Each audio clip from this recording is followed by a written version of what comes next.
Okay, good afternoon. Welcome to the Sports Talk with Kerry Wehmeyer show for Monday, August 16th. We're going to be going over today's news headlines, and also we'll have LSU, Tulane, and Saints practice reports from yesterday to talk about yesterday's Saints performance on Saturday. So they'll be having that. So we'll get to that in a second. So let's go ahead and send those links out to you. So I'm gonna do that now, so you'll be able to get it. There you go, and I'll post it on Facebook as well.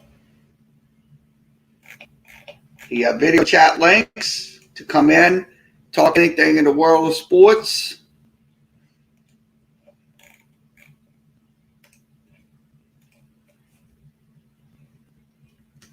So it's so once again, Facebook, YouTube, and Twitter has the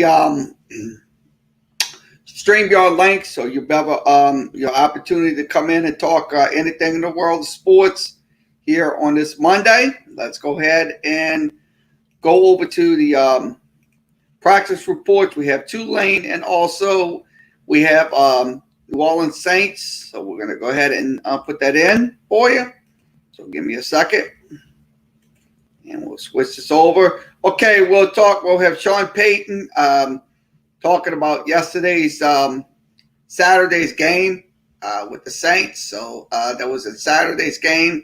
So let's go ahead and play that for you.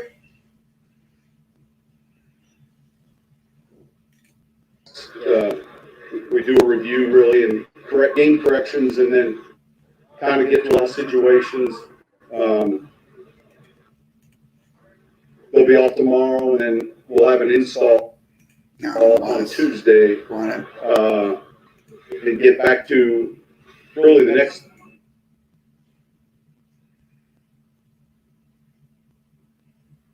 Okay. Important, I think, stretch here for training camp, because the following week will go by pretty quickly relative to the Monday night game. Any questions?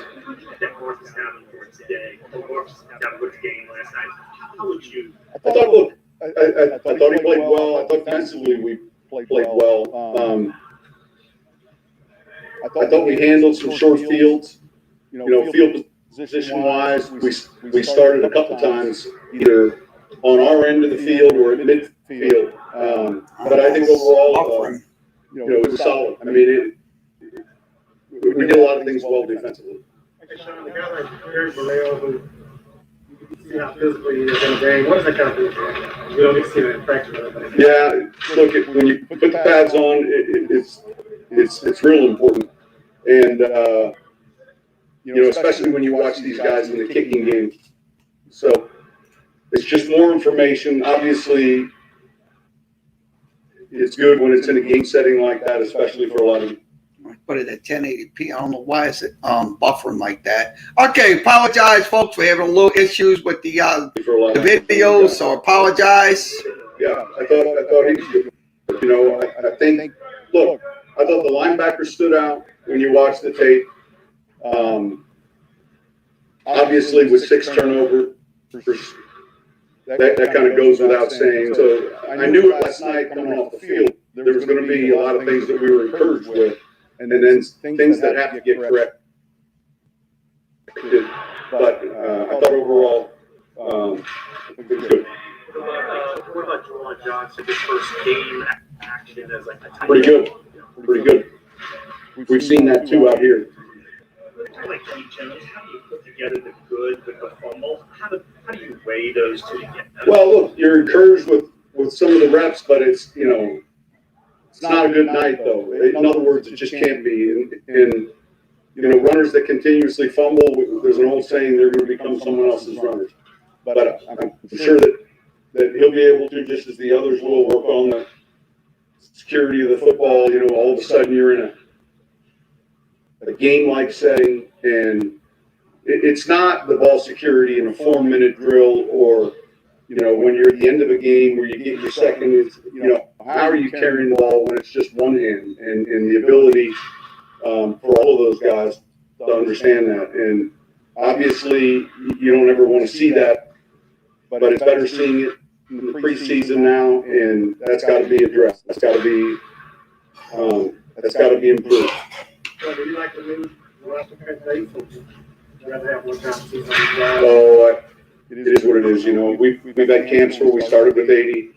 You know, the old way used to be 90 to 75, and then now it's 90 to 85. I kind of focus on the things that we can control. Did you already make the cuts? Yeah, we'll announce them though.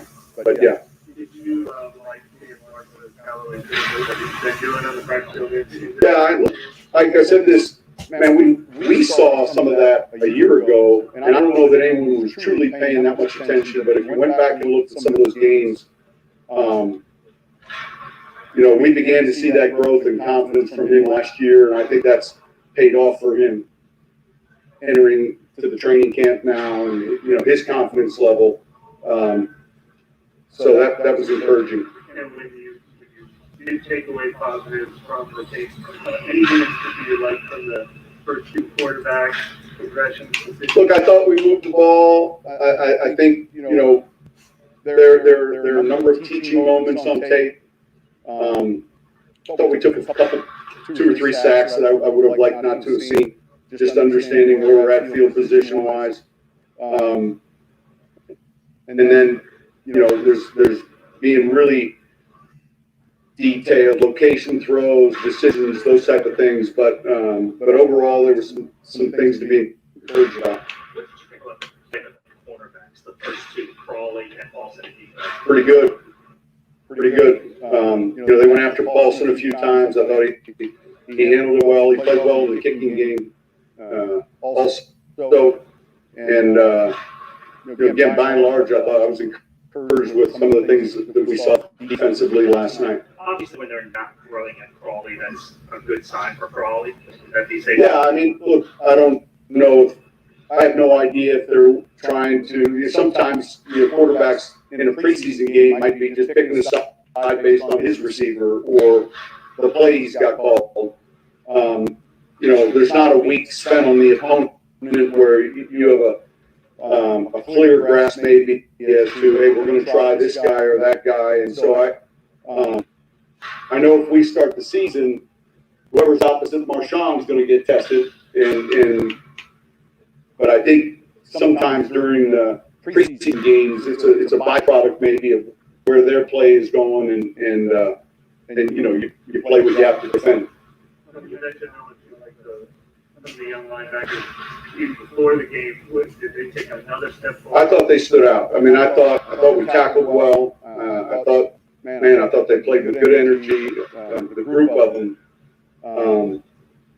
you know, did a nice job. And you saw it on tape. You felt it during the game, but when you watch it on tape, you saw it. Anything in particular with Vaughn, who obviously switched positions last year, no training?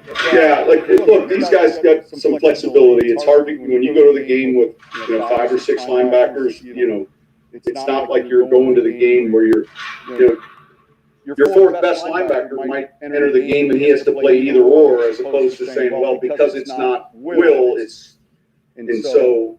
You know, we cross-train and we'll cross-train this week, even heading into this game, and maybe flip a few guys.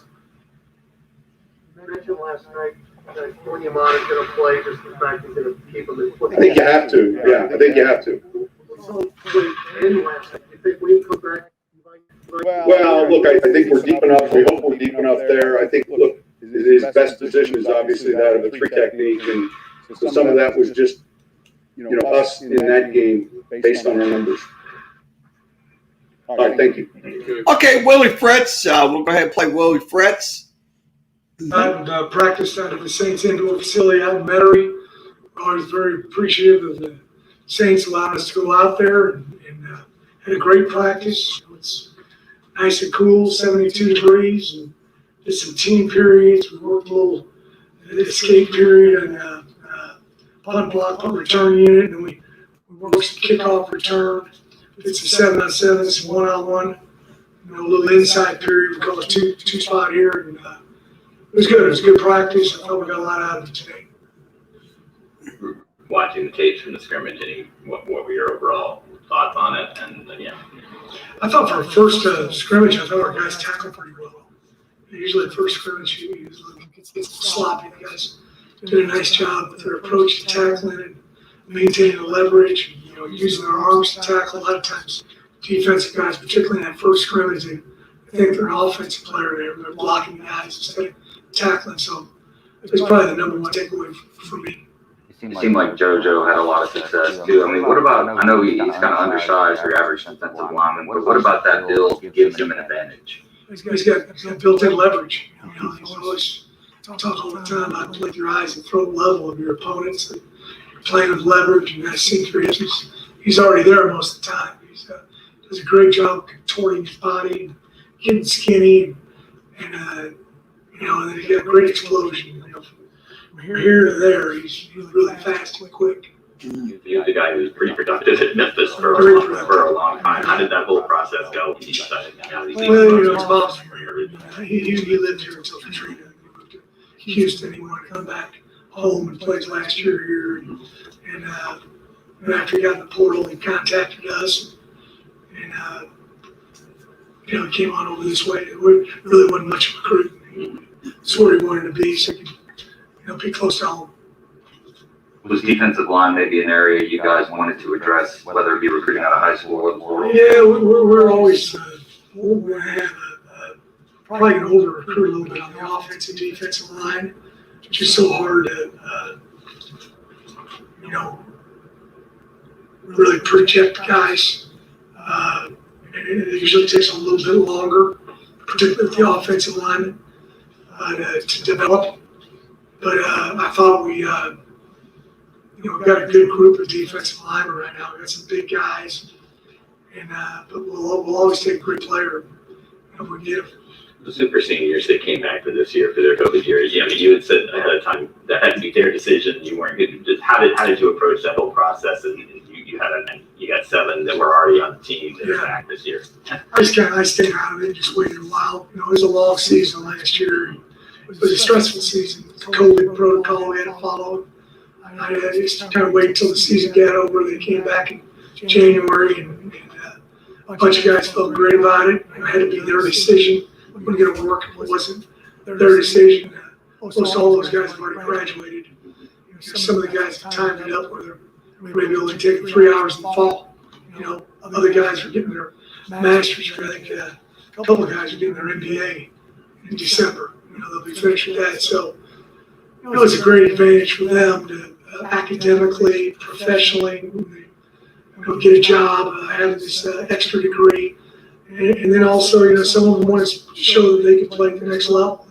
They want to get a little more tape out there. So it was, it's great to have them back. It's, I think in 15, 20 years, you're going to be very happy they did it.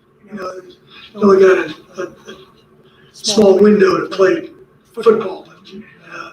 They all got themselves an extra year to do that. Were you able to catch any of the preseason games? Saw a little bit of the Saints game. I watched Christian Montano. Jalen McCleskey's, I think he's injured right now with the Saints, but I watched Christian. He played there at the end. I just happened to watch him a little bit. And I saw some highlights. One of our coaches, one of our sports staff guys put together, all the guys who played. So Patrick Johnson made some plays, a big sack by Cam Sample at the end of the ball game. Jerry's Bradwell had a touchdown. There were some other guys I know that played as well and did some good stuff too. So it's always fun to watch those guys at that next level play. I'm sure our guys have talked to some of them since that game and visited with them a little bit as well. Anything else? Thank you. Thank you. Thank you. Okay, once again, Willie Fritz and Sean Payton talking about their.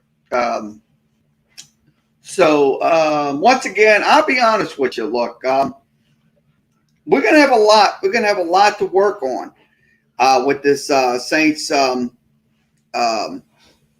offense, giving up 6 turnovers, and also the pre-snap penalties. The pre-snap penalties has got to cut out, because if we don't stop the pre-snap penalties, guess what? It's going to continue over and over and over. So we don't want that to happen. So we want our team to absolutely clean those mistakes up before the Jacksonville game. So once again, we'll go ahead and go over some news headlines. Let me switch this in, and we will go over some couple of news items on ESPN. So we'll do that right now. So let's begin. Okay, let's go over to once again Alabama, number 1 in the AP top 25. Oklahoma number 2 coming in, and also Clemson number 3 coming into the preseason rankings. So they did. Alabama received 47 out of those 63 votes by the pollsters. So I'll be honest with you, Alabama will be in the top 25 no matter what. I mean, sure, they're going to be picked to win the national championship again. That's how they do it. But the truth of the matter is that's going to be a pretty good race going into the season. Because once again, if you get Clemson in there, you get Ohio State, it's going to be another, like I said, it's going to be another clusterfuck. Excuse my language, clusterfuck. So I look at it this way. Look, if somebody can beat Alabama, that can, like I said, the sky's the limit. So they're going to be gunning. So, this once again LSU. Let's show you LSU's ranking. They're number 16. So LSU is at number 16. ULL is at number 23. So ULL is in the top 25 for the first time in history. So that's like I said, ULL programs on the up and up. With their conference calls, there'll be breakdown the power rankings and stuff like that, breakdown by conference. So they'll do that. That's on those conference calls. So once again, this is from ESPN. Go to ESPN.com. And let's see what else we have. Okay, red shirt freshman C.J. Stroud's grabs an early lead in the quarterback competition. So it looks like he is probably going to surpass everyone that's they have Jack Miller and also Kyle McCord. That's another guy that could be once again that could be a quarterback for the Ohio State Buckeyes. So I'm looking their situation, their quarterback situation is going to be just like LSU's contending for the number 1 spot. So this once again, these quarterback competitions are not set in stone. Whoever wins it will get that first string quarterback, and the other one will get a second string quarterback. So that's something right there you have to consider, folks, when you watch football this year. These quarterback situations. So once again, this is from ESPN. Go to ESPN.com. So let's see what else we have today. Okay, we will. Okay. U.S. women's Carly Lloyd, 2-time World Cup winner, announces international retirement. So it looks like she is going to be retiring. That came out on Monday. So she's once again, she will retire from international play. She will also after she fell in the friendly competition after the NWSL season. So she's 39 years old. So I think, to be honest with you, she did it all. And I think she deserves her retirement. So that's congratulations to her on her retirement. So once again, it's from ESPN. Go to ESPN.com. Let's see what else we have. Okay, let's put this in. Okay, LA Clippers acquire Eric Bledsoe from the Memphis Grizzlies for Paul Beverly, Rajon Rondo, and David Otern. So that's looks like they're going to have a pretty good deal for the LA Clippers. They're trading Rajon Rondo and for Eric Bledsoe. So it looks like Eric Bledsoe will be on the move once again. He was with the Pelicans. I mean, he didn't work out pretty well with the Pelicans, so I think he's going to work out with the LA Clippers. So once again, it's from ESPN. Go to ESPN.com. We will move along.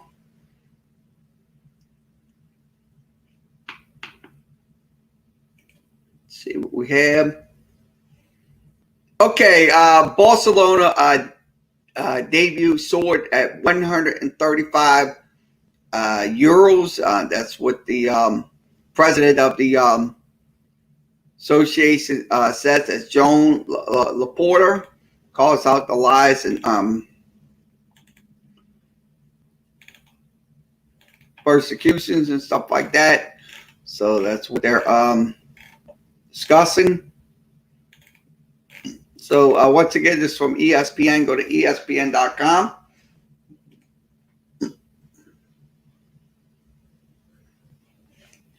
Okay, what else we have?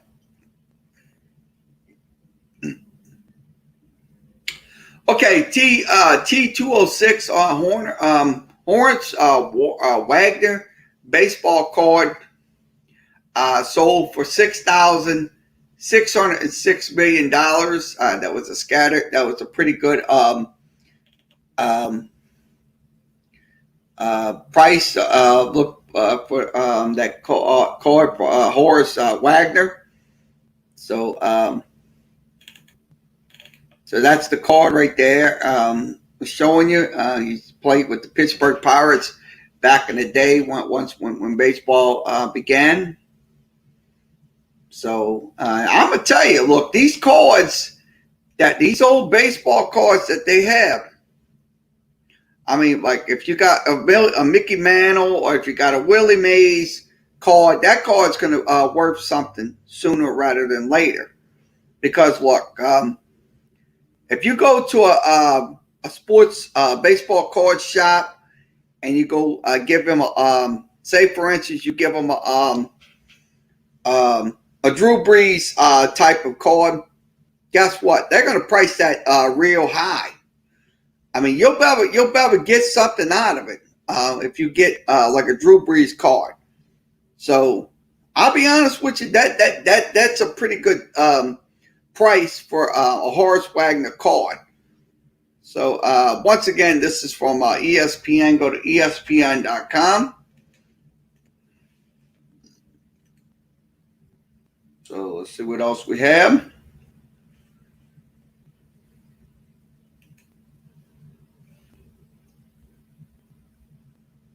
Okay, Adonis Hassan signs for 19th season with the Miami Heat. So it looks like he is going to be playing with the Miami Heat for the foreseeable future. He signed a 1-year deal worth $2.8 million. So that is his contract is signed, sealed, delivered. So it looks like Miami will have him for the foreseeable future. So once again, this is from ESPN. Go to ESPN.com.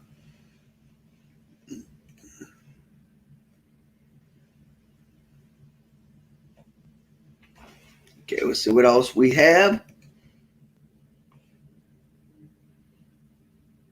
Okay, Manchester City pushes ahead with Harry Kane's transfer, willing to break British transfer fee recorded again. So it looks like they're going to be doing that. Manchester City. That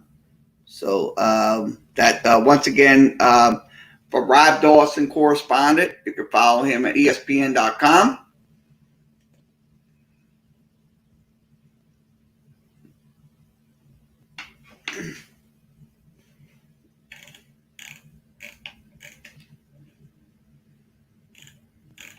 see what else we have to cover. Looks like I think we covered most of the let's see. Okay, we'll go through the MLS power rankings. MLS power rankings. So we'll do that. So let's go through those MLS power rankings. As okay, New England's at number 1. Sporting Kansas City at 2. New York FC at number 3. Nashville at number 4. Seattle at number 5. LA Galaxy at number 6. There previously was 10th. Colorado 7th. There previously was 7th. Orlando City number 8. Previously was 8. So they didn't move up a notch. Minnesota United was previously 3. Now they went down to 9. Philadelphia Union, they were 9. Now they're back down to 10. Real Salt Lake City, they were 15th. Now they moved up to 11th. Also, Columbus still in the 12th position. DC United, 13th position. There was previously in the 11th. Also, CF Montreal was in the 17th position. Now they're up to 14. That's 3 slots. LAFC, 15th. They were previously 14, so they're down 1 notch. Also, FC Dallas, it was previously 13th. Now dropped to 16. San Antonio, San Jose Earthquake, 18th. There was previously, now they're up to 17th. Portland was 15th. Now they're down to 18th. Vancouver Whitecaps, 19th. Also, the New York Red Bulls at number 20. Chicago at number 21. There were 23. Atlanta, number 22, still 22. Houston, 23. There was at 21 at first. Inter Miami, 24th. And let's see, Austin at number 25. FC Cincinnati at number 26. Toronto at number 27. So that is your 27 teams in the power rankings. So that's the MLS power rankings from ESPN.com. That's ESPN.com. So we will go ahead and go over to some local sports. Let me put this up on the screen.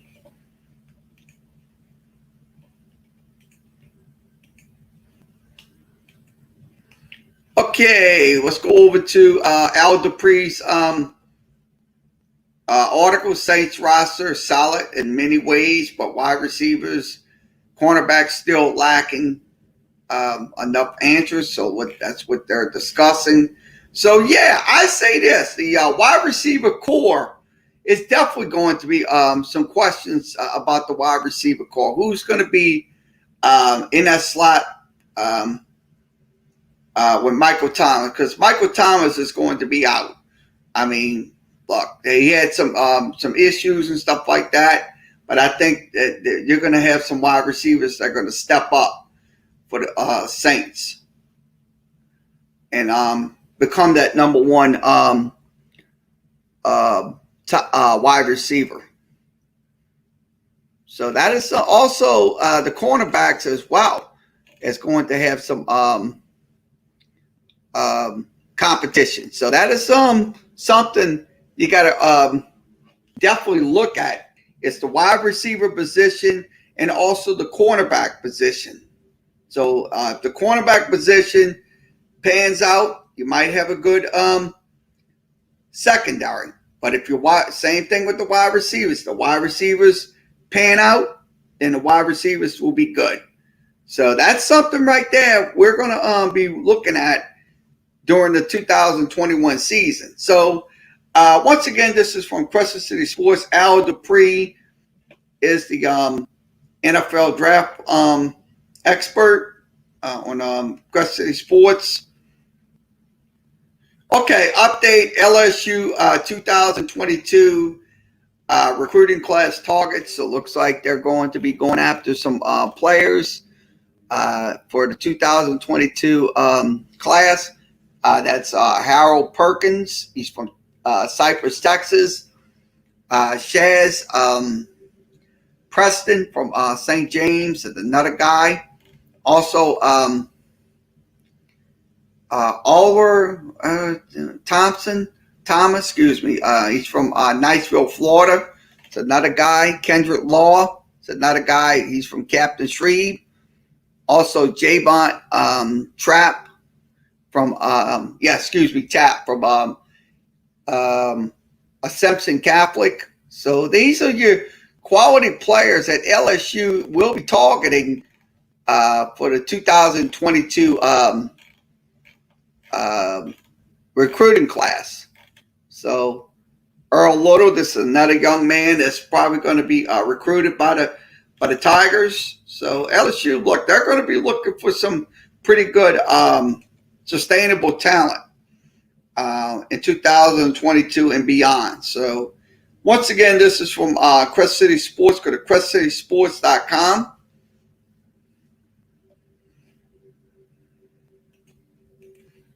Okay, let's go through the football preview. Let's go through Luxor's football preview. Luxor seeking to regain championship form. So it looks like definitely they're going to be looking for a championship this year or maybe next year or beyond. So that's one thing they're going to be looking for. They did make the playoffs a year ago. They was in the second round. They did took the jump. They did take the number one seed Jennings to a 50-49 loss. So they're going to be talent wise. They're going to be loaded, absolutely loaded to make another playoff or championship run. So that's something they're going to be. If you're a Luxor fan, I guarantee you might have a good season. So once again, this is from Crescent City Sports. Go to crescentcitysports.com. Ken Trahan is the writer, defensive. We talked about that a couple of days ago, so we're not gonna go through those articles again. So we're gonna see what else we can go through. Okay, switch this over. Okay, Southeastern and Nichols ranked in the preseason college football polls. So it looks like both Lions and Colonels are in the preseason polls. Southeastern comes in at number 17. Nichols comes in at number 23. That's in the AFCA college football top 25 polls.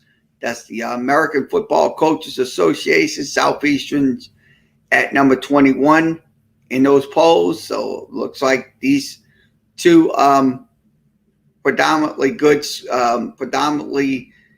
great schools in the Southland. Looks like they're going to be in, like I said, top 25 materials. So I think both schools are good top 25 materials. Because I'm gonna tell you, look, they're going to be a good team. Southeastern is going to be a very good football team. Also, Nichols as well. Nichols always puts out some good teams. I mean, that's one thing about it. Look, you're going to see these two teams in the playoffs come postseason. So that's one thing you're going to see.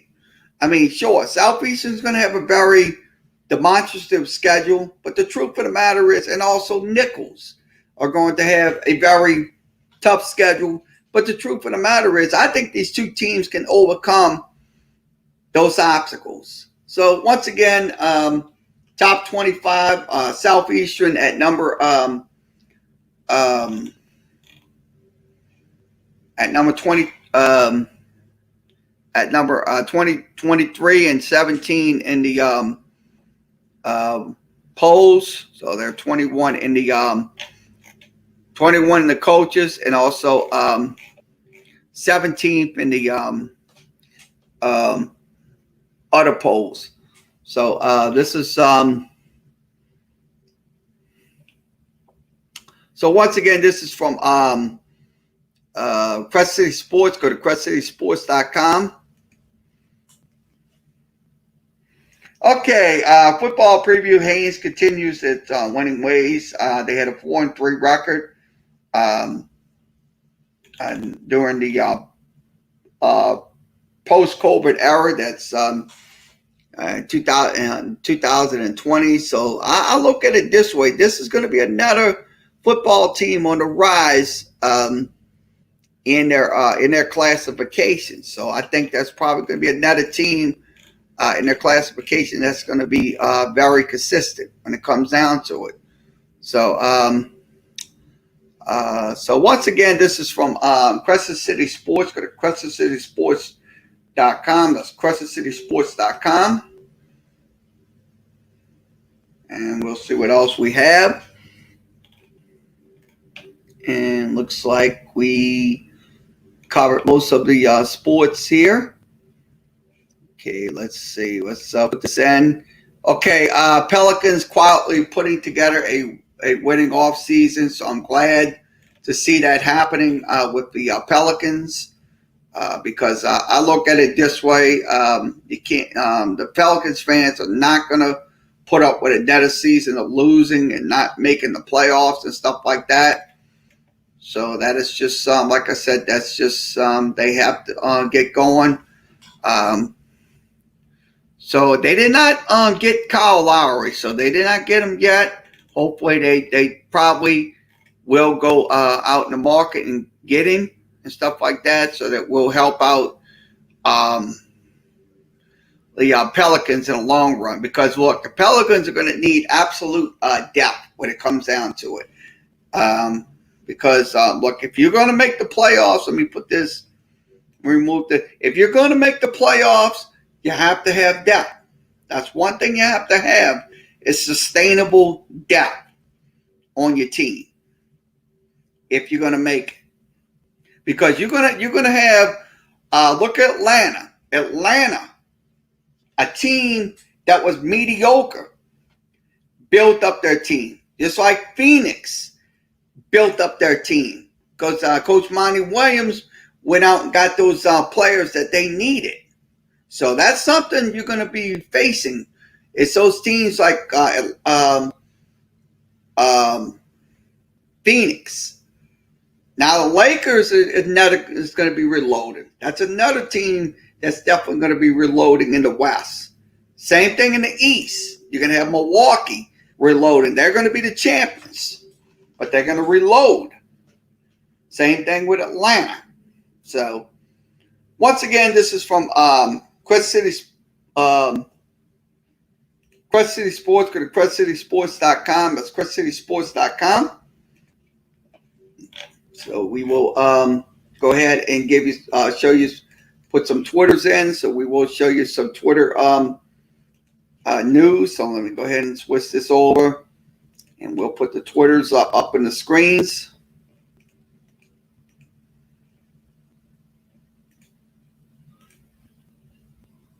Okay, we're going to go over to the Twitters. Okay, let's begin going over to Twitter.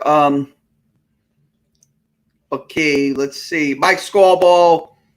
Let's put this out. Mike Scoreball, defensive line, Nick Farrell on Andre Carter's success. So it looks like he has out some video on Andre Carter. So once again, follow Mike Scoreball at tigerbait.com. Also, you can tune into this show on Wednesday nights with Buddy Sanji. Okay, let's see what else we have. Oh.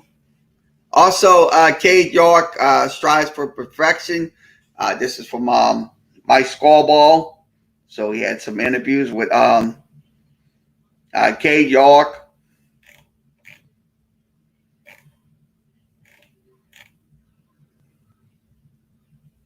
So let's see what else we can discuss.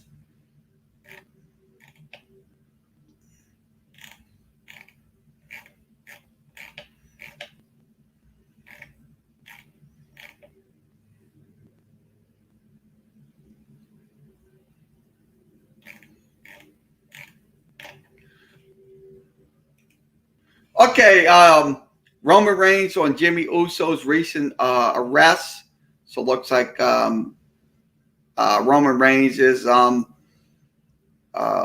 chiming in about Jimmy Uso, the one of the Uso brothers' recent arrest. So that's unfortunate for Jimmy Uso to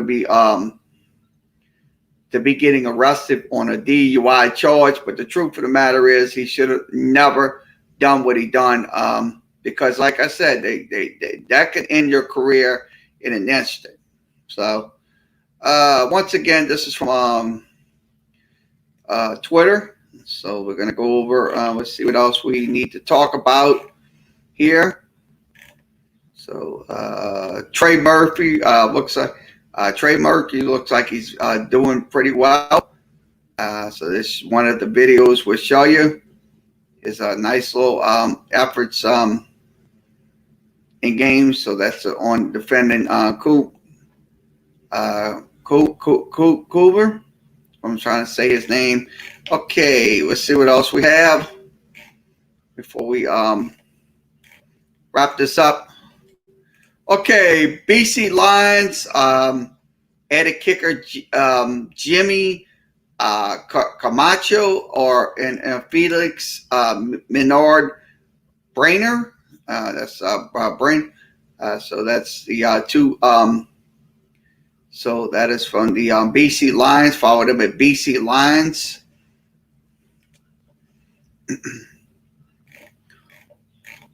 What else we need to cover?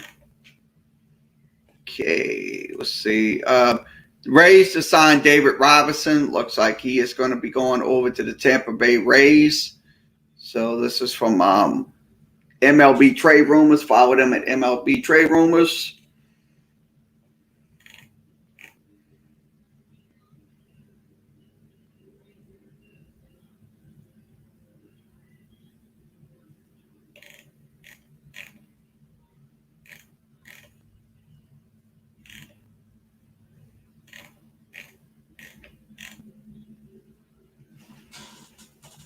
Okay, this is from the Southland Conference. Southland Conference, all conference team.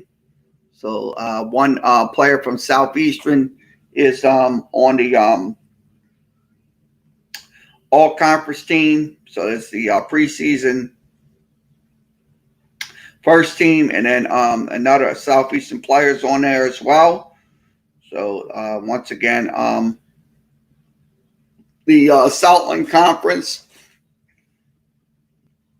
preseason all-team first and second teams were announced. So once again, this is from the Southland Conference. Follow them at the Southland Conference at Southland.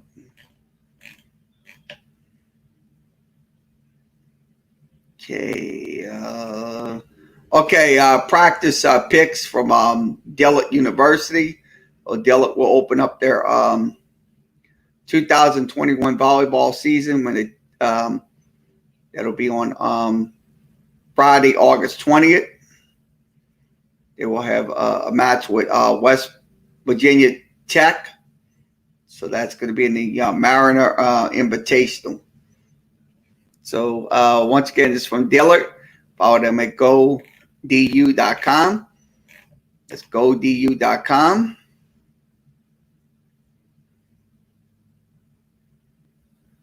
Okay, let's see what else we have. Okay, Los Angeles Rams cut 5 players. Let's go ahead and give you those cuts, and then we'll wrap it up.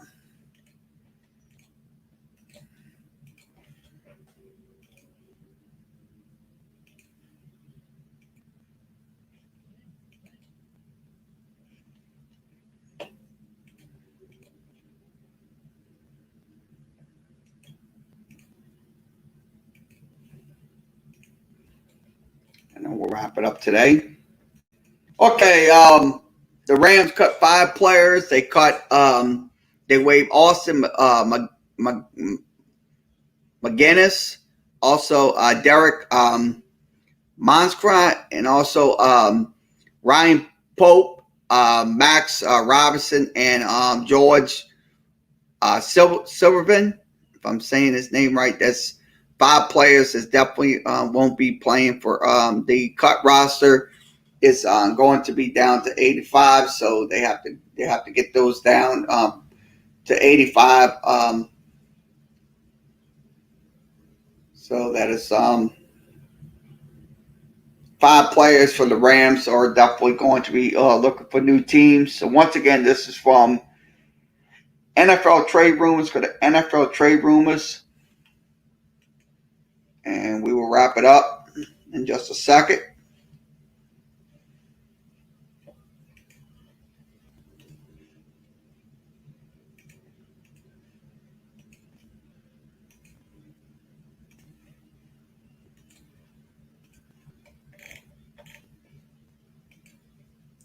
Okay, after coaches with preseason top 10 teams that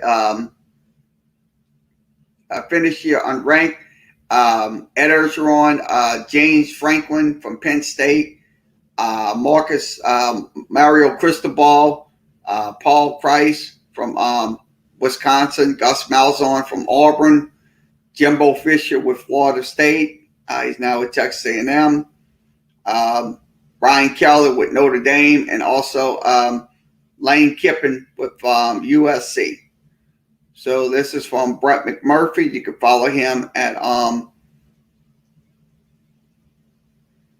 Action Network HQ. That's Action Network HQ. You can follow him there.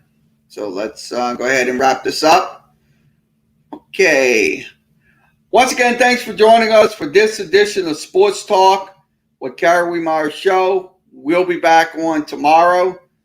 I mean, we might be on tomorrow in the morning or at night. Depends on what we got to do. So, once again, I will see you again tomorrow.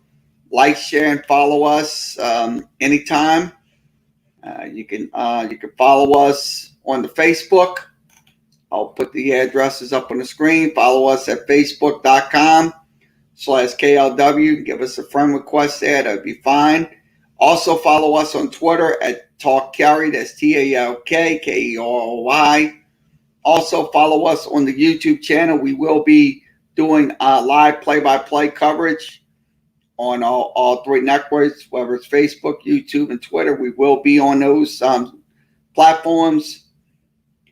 Also, you can follow us on Tumblr, and you can follow us on Instagram as well at Sports Talk 2505. That's Sports Talk 2505. And you can follow us on LinkedIn. And I think so. That's it. Once again, have a good rest of your Monday afternoon, and we'll be back again tomorrow for Sports Talk.